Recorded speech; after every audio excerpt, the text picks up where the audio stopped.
Salam alaikum les gars, c'est Hous et aujourd'hui on se retrouve pour une vidéo qui récapitulera le contexte d'un combat générationnel dans une première partie et qui prévisualisera ce même combat dans une deuxième partie.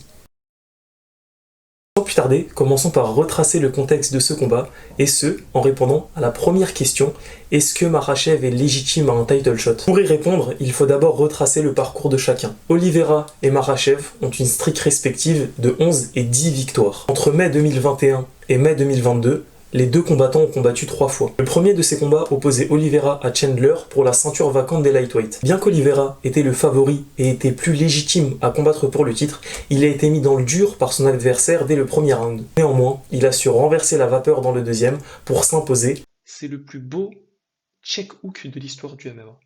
Grâce à ce coup exceptionnel, il devient champion 11 ans après son premier combat, ce qui constitue un record de tardivité pour l'UFC. 2 mois plus tard, notre autre protagoniste prenait part à son premier combat en main event. C'était également son premier combat contre un adversaire classé dans le top 15 UFC. Je parle bien sûr de Makhachev contre Thiago Moises qui a eu lieu en juillet 2021. Makhachev a dominé son adversaire et l'a soumis au 4e round. Suite à cette victoire, l'UFC a pris la décision de propulser le Daguestanais à la 5e place du classement, étant donné que ses adversaires l'éviter en raison de la dangerosité qu'il représentait. Avec cette nouvelle position, Rafael Dos Anjos, classé alors 6e, accepte le combat contre Makhachev pour octobre 2021. Les fans attendent ce combat, car pour Makhachev, c'est le premier adversaire de renom avec un tel pédigré en JJB qu'il affronte. Néanmoins, le Brésilien se blesse et c'est Dan Hooker, désormais 6e, grâce à sa victoire sur Akparast en septembre, qui accepte le short notice à 1 mois de l'échéance. Makhachev n'en fera qu'une bouchée et le soumettra au premier round, mais les interrogations subsisteront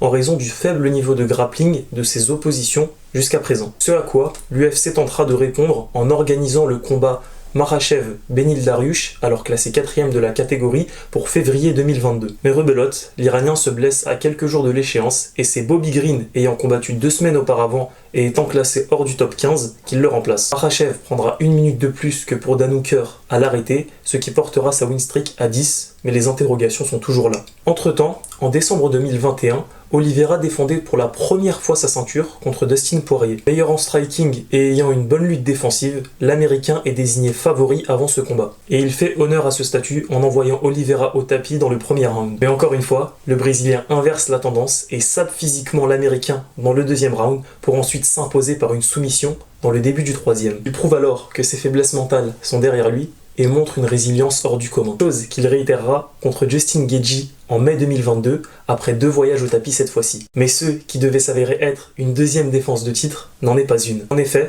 la veille, Charles Oliveira a raté la pesée, ce qui fait qu'il a perdu son titre sur la balance. Officiellement, il n'est plus champion, mais ses exploits sportifs précédents font qu'officieusement, il est l'homme à abattre chez les légers. Après ce petit récapitulatif, il est naturel de remarquer qu'il y a un écart de dynamique entre ces deux combattants. Donc sportivement, cette opposition n'est pas légitime. Néanmoins, ce n'est pas pour autant que ce match-up ne fait pas sens. Car premièrement, Oliveira a nettoyé la catégorie en battant ses 3 challengers les plus légitimes en l'espace d'1 an. Ce qui fait qu'au classement, le Daguestanais est son adversaire le plus légitime étant donné qu'il est classé 4e. Ensuite, Makhachev ne sort pas de nulle part.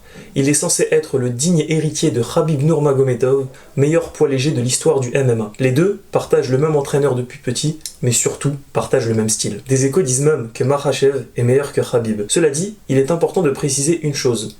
Dans le palmarès de Khabib, il manque une victoire, celle contre un combattant aussi à l'aise en striking que sur son dos. Et à l'inverse, pour Oliveira, il manque ce combat contre un lutteur sorti de l'école daguestanaise, sachant que celui des 2 styles qui s'imposent pourrait naturellement s'affirmer comme le style ultime en MMA. Même si je sais, styles make fight et chaque combat est différent, mais j'ai bien besoin d'exagérer pour ma vidéo. Le match-up est alors tout trouvé, et c'est pourquoi il fait sens pour la catégorie des légers et son histoire. Oui, son histoire, car si Oliveira s'impose contre celui qui est vendu comme le Khabib 2.0, il prendra la place de l'aigle du Daghestan en tant que meilleur lightweight de l'histoire du MMA. Cet avis n'engage que moi, mais le run d'Oliveira en tant que champion est plus ou moins égal à celui de Khabib Nurmagomedov. Il a pris le titre contre un meilleur adversaire que Ali Aquinta et a proposé contre Poirier et Justin Gaethje des combats avec plus de panache. Et l'invincibilité de Khabib n'y change rien, étant donné qu'un record sur le papier ne veut rien dire. Et qu'à l'inverse, un grand champion se caractérise par sa capacité à rebondir. Ne vous emballez pas, ça ne veut pas dire qu'à l'heure actuelle,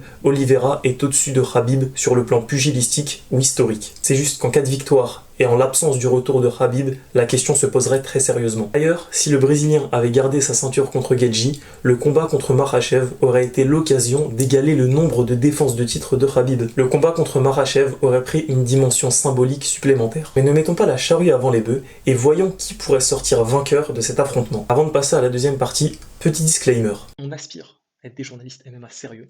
Donc, quand on est des journalistes sérieux, on a ses propres sources.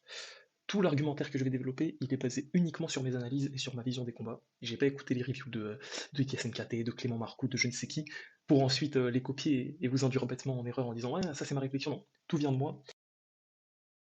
D'ailleurs, cette partie ne sera pas une preview à proprement parler, car je n'évoquerai pas toutes les données à prendre en compte pour cet affrontement. Ce sera plus une description progressive de mon analyse qui vous permettra de suivre le cheminement que j'ai eu tout au long de ma réflexion. Déjà, sur le plan pugilistique, le combat est compliqué à visualiser. Si bien que le mot d'ordre de cette preview sera le terme inconnu. Dans cette opposition, il y a tellement d'interrogations, à commencer par le striking offensif et défensif de Makhachev. On nous a souvent rabâché cette stat concernant les coups absorbés par le Dagestanais. Elle serait de 0,82 par minute et constituerait un record dans l'organisation américaine. Néanmoins, comme pour plein de sports, il faut passer outre le volet purement statistique. On pourra interpréter cette stat de deux manières différentes. Soit Makhachev est un défenseur de renom avec un footwork et une mobilité du tronc exceptionnelle, soit le problème vient de ses adversaires qui, ayant peur d'être amenés au sol, envoient des coups d'un débit faible et peu qualitatif. Si l'on regarde les combats, on se rend compte que cela est plus dû à la deuxième raison. Et en observant davantage, on se rend même compte que la défense de Makhachev n'est pas particulièrement brillante. Malgré une bonne gestion de la distance et de bons déplacements en ligne, le peu de fois où il a été mis sous pression révèle des lacunes défensives. D'ailleurs, il y a une grosse interrogation sur ses déplacements latéraux qui, eux, se font très rares. En raison de ces interrogations, Oliveira aurait tout intérêt à avancer et mettre la pression d'entrée de jeu. D'autant plus qu'Oliveira a l'avantage absolu en striking sur ce combat, et qu'en raison du style de grappling du Dagestanais, il devra éviter de se retrouver dos à la cage. Et étant donné son niveau de jiu-jitsu brésilien et la certaine aisance qu'il a sur son dos, Oliveira pourra se permettre d'être moins craintif vis-à-vis des takedowns de Makhachev, contrairement à ses prédécesseurs. Je pense donc que le cage control sera une des, si ce n'est la donnée la plus importante de ce combat. En raison des éléments énoncés précédemment, et malgré le fait que les deux combattants ont un kick game leur permettant de créer de l'espace, je vois Oliveira imposer sa distance et dicter le rythme du combat sur les premiers échanges. Mais une fois le pressing effectué, comment est-ce que le Brésilien devra set ses attaques et envoyer ses frappes? Sur ses derniers combats, il a montré qu'il avait un des meilleurs Muay Thai de la division. Que ce soit avec ses points ou avec ses kicks, Oliveira boxe principalement en ligne et avec beaucoup de volume. Il suffit de voir ses combats contre Gaethje et Poirier pour s'en apercevoir.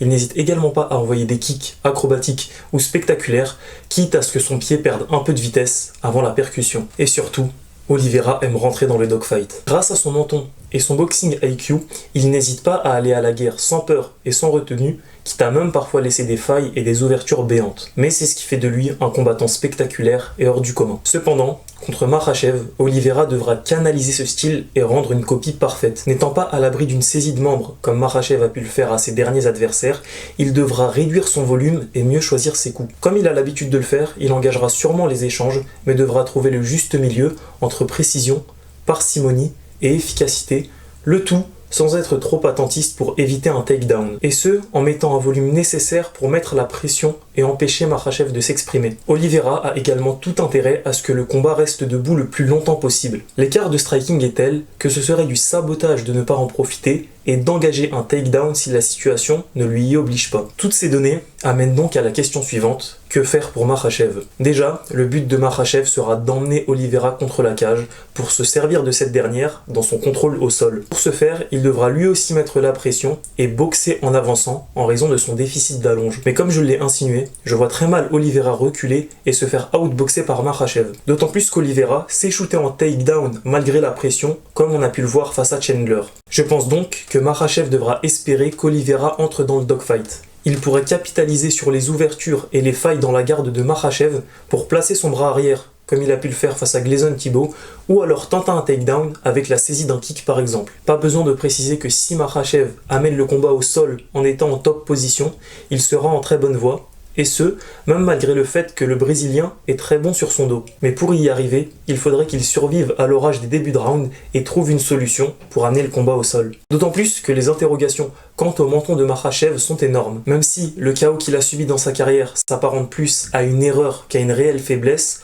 on n'a jamais vu le Daguestanais dans le dur. On n'a donc aucune certitude quant à sa résilience mentale et sa capacité à inverser la tendance, contrairement à Oliveira, qui l'a prouvé avec le déroulé de sa carrière, mais aussi dans ses derniers combats. En raison de la différence de certitude entre les deux combattants, il est compliqué de ne pas pronostiquer Oliveira gagnant. Vu l'opposition de style, Oliveira a plus de chances de s'imposer. Et ça dépasse le simple Oliveira a le JJB et le kickboxing alors que Makhachev n'a que la lutte. D'autant plus qu'un tel combat se joue souvent sur des détails et que les prévisualisations ont leurs limites. Par ailleurs, une fois le combat au sol, il peut vraiment tout se passer. Mais dans les faits, il serait peu sensé d'affirmer que Makhachev a plus de chances de s'imposer, étant donné le nombre d'interrogations sportives qui planent autour de lui. Néanmoins, ce n'est pas pour autant que je ne souhaite pas la victoire d'Islam Makhachev et le retour de la ceinture au Daghestan après avoir humilié Charles de Bronx Oliveira.